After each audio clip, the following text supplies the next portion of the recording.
بسم اللہ الرحمن الرحیم۔ ایک صاحب نے سوال بھیجا تھا کہ کیا اسلامی نقطۂ نظر یہ ہے کہ اس روئے زمین پر جو مخلوقات بستی ہیں، جن میں انسان ہیں، جنات ہیں اور دوسری مخلوقات ہیں، مکلف صرف انسان اور جنات ہیں، دوسری مخلوقات مکلف نہیں ہیں، تو کیا اسلام میں اس طرح کا کوئی تصور پایا جاتا ہے کہ روئے زمین کے علاوہ بھی کہیں اور کوئی مخلوق بستی ہو؟ تو اس حوالے سے حضرت شیخ الاسلام مفتی تقی عثمانی دامت البرکاتہ العالیہ کو اسی طرح کا ایک سوال آیا تھا، تو حضرت نے اس کا جواب نقل کیا تھا، تو میں اسی کو نقل کر رہا ہوں۔ دیکھیں، بہت ہی دلچسپ سوال ہے اور جواب دیکھیے گا۔ یہاں عنوان ہے دوسرے سیاروں میں مخلوق کا وجود اور اس میں علیحدہ سلسلے نبوت چلائے جانے کا تصور۔ دوسرا سوال ہے آپ صلی اللہ علیہ وسلم کے فضلات کا حکم۔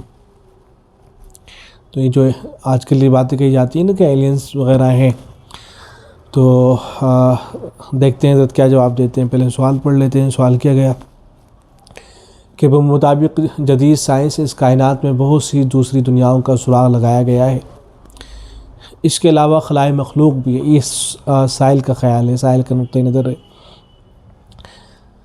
اس سے سوال پیدا ہوتا ہے، بلکہ سینکڑوں سوال پیدا ہوتے ہیں۔ کبھی یہ وسوسہ کہ اس طرح اکثر سیاروں پر خلیات کے ملاپ سے زندگی وجود میں آئی اور ایک دن ختم ہو جائے گی، 10 سال۔ یہ سائل کے نظریات ہیں جو پوچھنے والا ہے۔ آخرت کا تصور ناپیس سا لگتا ہے، اگر نہیں تو دوسری دنیاؤں کے انسانوں کے بھی اس دنیا کے انسانوں کی طرح دنیا اور آخرت ہوگی، اور آخرت کی زندگی کا دار و مدار کس نبی پر ہے؟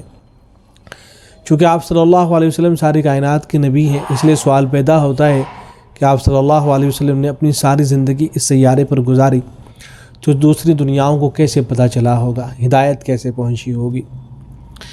یا پھر نعوذ باللہ الیاذ باللہ اسلام کا ضابطۂ حیات انسانوں کا خود ساختہ ہے؟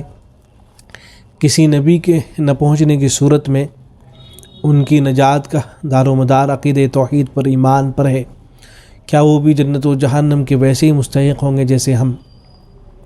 آپ عالم اسلام میں شیخ الاسلام ہیں، آپ کو علم ہونا چاہیے کہ اگر سائنسدانوں کی برسہ برس کی اس مضبوط تحقیق پر کہ خلائق مخلوق ہم سے بھی زیادہ سویلائزڈ ہے یقین کر لیا جائے، تو سوال پیدا ہوتا ہے کہ خلائق مخلوق کی ہدایت کا سورج کون سا ہے؟ ان کو آخرت کی خبر دینے والا کون ہے؟ یا پھر وہ کبھی فنا نہیں ہوں گی؟ کیونکہ سائنس کے ادارے ناسا کے مطابق انہیں ایک ایسا سگنل موصول ہوا ہے جو 80,000 قبل کسی دور دراز سیارے سے بھیجا گیا تھا۔ مطلب یہ ہوا کہ لاکھوں کروڑوں سالوں سے اس کائنات میں زندگی موجود ہے، جبکہ قرآن پاک میں صرف دنیا کی ہر چیز فانی ہونے کا ذکر ہے۔ تو ممکن ہے کہ سوائے دنیا کے کائنات کی باقی تمام مخلوقات زندہ اور قائم رہیں، اور ممکنہ طور پر مشیت ازدی کے مطابق ان میں شر موجود نہ ہو۔ اب سوال یہ پیدا ہوتا ہے کہ اگر شر موجود نہیں ہے، کیونکہ شر موجود ہونے پر انجام لازم آتا ہے، تو بمطابق سائنسی تحقیق مریخ پر 1 میل لمبا اور 2000 فٹ اونچا انسانی چہرہ پتھر پر تراشا دریافت ہوا ہے۔ جو سائل صاحب ہیں، لگتا ہے ان کی سائنسی معلومات بہت ہی کم ہے، یہ کہیں ایسی اخبارات کی انہوں نے کچھ خبریں پڑھ لی ہیں، انہیں کو نقل کر دیا ہے۔ اس صورت میں لوگ شرک پرستی یعنی برائی کی طرف مائل تھے کیوں؟ اس کے علاوہ بہت سے سوالات پیدا ہوتے ہیں۔ مثلاً اگر خلائق مخلوق زمین پر موجود انسانوں سے زیادہ سویلائزڈ ہے، تو یقیناً ان کے پاس دماغ ہے۔ دماغ کا ہونا نفی اور مثبت دونوں فطرتوں کو ظاہر کرتا ہے، کیونکہ فرشتوں کے پاس عدم موجودگی دماغ کی پاداش میں الف سے یا تک فطرت نیکی کے مادے سے بنے، اور دماغ دینے کا مقصد اللہ کا یہی ہے کہ اچھے اور برے میں تمیز کر سکے۔ مختصراً ان سب باتوں سے ظاہر ہوتا ہے کہ ان میں دونوں خصوصیات ہیں، تو پھر ان کے فنا ہونے کا تذکرہ کیوں نہیں ملتا؟ اگر تذکرہ ملتا ہے تو کیا ان کے ساتھ ہم جیسا ہی سلوک ہوگا؟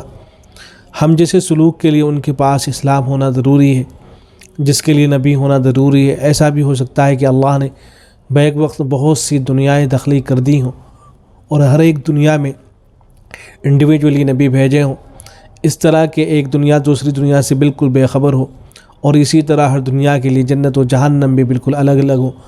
اگر ایسا ہے تو اس کی خبر آپ صلی اللہ علیہ وسلم نے ہمیں کیوں نہیں دی؟ اور بھی سینکڑوں سوال پیدا ہوتے ہیں۔ خیر، اگر ان سوالات کے شافی جوابات مل جاتے ہیں تو باقی سوالات کو میں انشاءاللہ میں خود ہی مطمئن کر لوں گا۔ دوسرا سوال یہ ہے کہ بقول حضرت مولانا زکریا کاندھلوی صاحب دامت برکاتہم، اچھا یہ اس وقت زمانے کی سوال ہے جب حضرت حیات تھے، تو اس لیے ان کی معلومات بہت کم ہیں سائنس کے حوالے سے۔ اب تو رحمہ اللہ ہو چکے ہیں۔ شمائل ترمذی باب مہر نبوت حدیث نمبر 1 کے فائدے میں راقم ہے کہ حضور اکرم صلی اللہ علیہ وسلم کے فضلات بھی پاک ہیں۔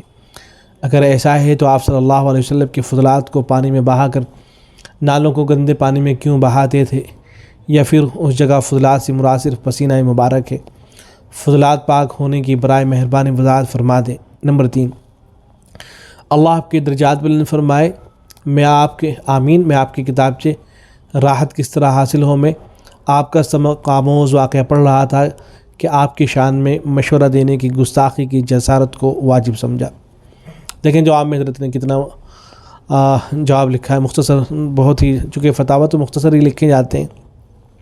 جواب میں لکھا ہے حضرت نے کہ ابھی تک دوسرے سیاروں کے بارے میں سائنس اس بات کا کوئی یقینی ثبوت فراہم نہیں کر سکی کہ وہاں دوسری مخلوق آباد ہے، ابھی تک محض قیاسات ہے۔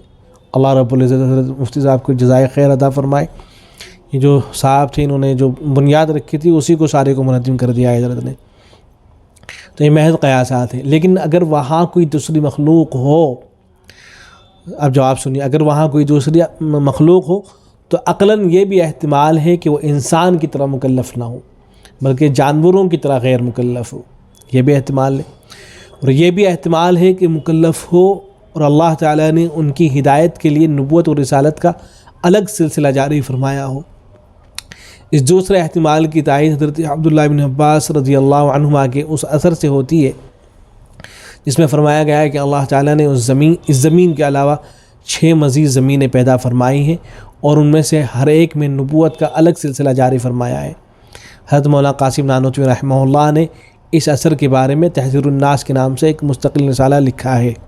مستقل رسالے میں جو بحث کی گئی ہے اس کا حاصل یہ ہے کہ ہمارے نبی حضرت محمد مصطفیٰ صلی اللہ علیہ وسلم صرف اسی زمین کے لیے خاتم النبیین نہیں ہے، بلکہ اور بھی اگر مانا جائے، فرض کر لیا جائے کہ اور بھی دنیایں ہیں، تو وہاں بھی اگر فرض کیا جائے نا کہ وہاں کوئی خاتم النبیین ہے تو ہمارے نبی صلی اللہ علیہ وسلم ان کے لیے بھی خاتم النبیین ہیں۔ وہ ساری گفتگو کا حاصل یہی ہے کہ آپ صلی اللہ علیہ وسلم سب کے لیے خاتم النبیین ہیں۔ تو اگر آپ کہیں گے تو اس رسالے کا خلاصہ بھی انشاءاللہ میں پیش کر دوں گا۔ تو حضرت نے جواب دیا ہے، تمام باتوں کا تقریباً جواب ہو گیا ہے۔ دوسرا جو سوال تھا اس کے متعلق حضرت نے لکھا ہے کہ اس سلسلے میں یعنی حضور صلی اللہ علیہ وسلم کے فضلات وہ پاک ہیں یا نہیں، تو اس سلسلے میں علماء سلف کی آراء مختلف ہیں۔ بعض علماء کے نزدیک پاک ہیں اور بعض رات اس کے قائل نہیں، دونوں کے پاس دلائل ہیں، لیکن چونکہ اب اس مسئلے سے کوئی علمی فائدہ متصور نہیں، اس لیے اس کی مفصل تحقیق کی حاجت نہیں ہے۔ پھر آگے حضرت نے دوسری باتیں لکھی ہیں۔ بہرحال یہ شیخ الاسلام مفتی تقی عثمانی دامت برکاتہ کا فتویٰ ہے جو فتاوی عثمانی کی 4 جلد کے اندر شامل ہے۔ یہ بہت ہی مفید ہے، 4 جلد جو ہے اس کو دیکھنا چاہیے، بہت سی باتیں آپ حضرات کے علم میں آئیں گی، معلوم ہوں گی۔